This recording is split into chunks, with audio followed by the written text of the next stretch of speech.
Monsieur Omar Ladanchana, bonjour. Bonjour. Ça fait presque un an de gouvernance de la Renaissance Acte 3. Est-ce qu'il y a, selon votre point de vue, un bilan qu'on peut déjà dresser de cette gouvernance?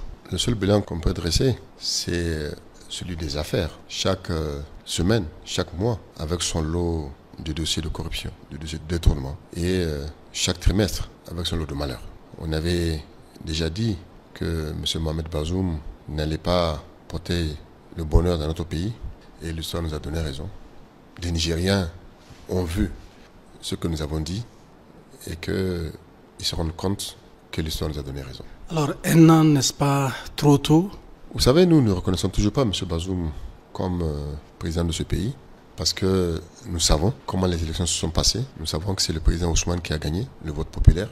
Ils ont usé des institutions de l'État pour usurper le pouvoir. Le président Ousmane, dans sa sagesse, a préféré suivre la voie judiciaire plutôt que celle de la rue. Le dossier est encore pendant devant la Cour de justice de la CEDEAO qui doit rendre son verdict à main. Et bien nous attendons. Alors, le président Bazoum l'a dit, il a fait de son mieux. Vous savez, il a dit pire. Il dit qu'il se débrouille. Quand on aspire diriger un État, on ne se débrouille pas, on agit. Cela montre son incapacité à résoudre les problèmes des Nigériens. Point final.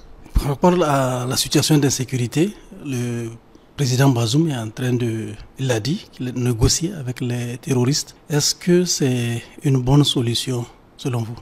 Mais comment peut-on libérer ceux-là même qui ont tué des militaires et des civils nigériens pendant que des opposants, parce qu'ils ont manifesté, parce qu'ils ont protesté contre son élection, ou des acteurs de la société civile, et même récemment, un chef religieux, un ouléma de 75 ans, se retrouve en prison. Où est le Syrie dans ça? Maintenant, qu'il négocie avec les chefs terroristes, cela veut dire qu'il a été vaincu. Voilà, c'est ni plus ni moins. Par rapport à la situation hivernale, le gouvernement est en train de prendre des dispositions. Est-ce que cela est suffisant pour répondre à cette crise humanitaire? Vous savez, moi, je ne crois pas ce gouvernement. Entre ceux qui disent et ceux qui le font, il y a un grand fossé.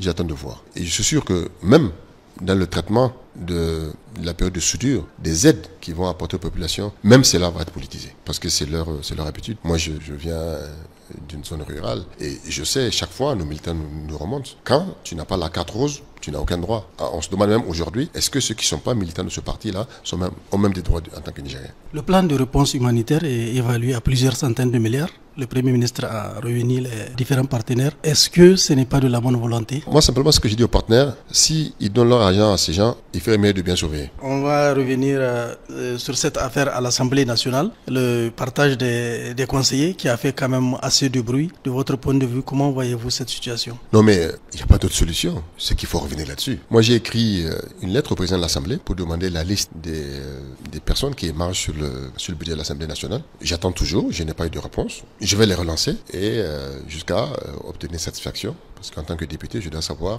ce qui se passe dans l'Assemblée dont je suis membre. Vous savez, si le législateur, c'est-à-dire le peuple, de la Constitution a donné le pouvoir de contrôle de l'action gouvernementale aux députés, c'est parce qu'il attend de nous une conduite vertueuse. Est-ce que c'est sérieux qu'on dise que l'Assemblée nationale d'un des pays les plus pauvres du monde a plus de 1000 conseillers? En vérité, ce sont des emplois fictifs. Ce sont des gens qui sont payés à ne rien faire, avec des reversements pour certains à leur parti. Nous trouvons ça, c'est pas notre manière de faire la politique, c'est pas notre manière de concevoir la gestion de la chose publique.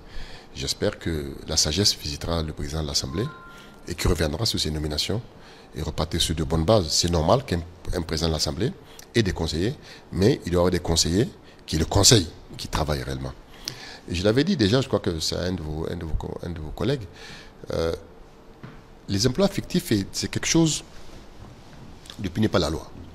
Donc je suis quelqu'un pour qui j'ai de l'estime, encore une fois de plus, et j'espère qu'il ne va pas persister dans cette erreur, vouloir garder des gens et surtout payer des personnes qui ne travaillent pas. Cela est ni plus ni moins qu'un détournement de deniers publics. Cette question des forces françaises, elle sera soumise à l'Assemblée comme promis par les autorités. Alors, n'y aura-t-il pas un huis clos comme ce fut le cas avec la question de Terra? Vous savez, la sécurité concerne les Nigériens et nous pensons qu'il est inadmissible qu'on leur cache quelque chose. C'est de leur sécurité qu'il s'agit. Donc on ne peut pas s'enfermer entre nous pour nous dire quoi qu'ils ne doivent pas entendre. Moi, je ne suis pas partisan de cela. Nous devons débattre publiquement pour que les Nigériens sachent d'abord qui est qui et quelle est la position de qui. Chacun représente une région là-bas, puisque les circonscriptions sont régionales.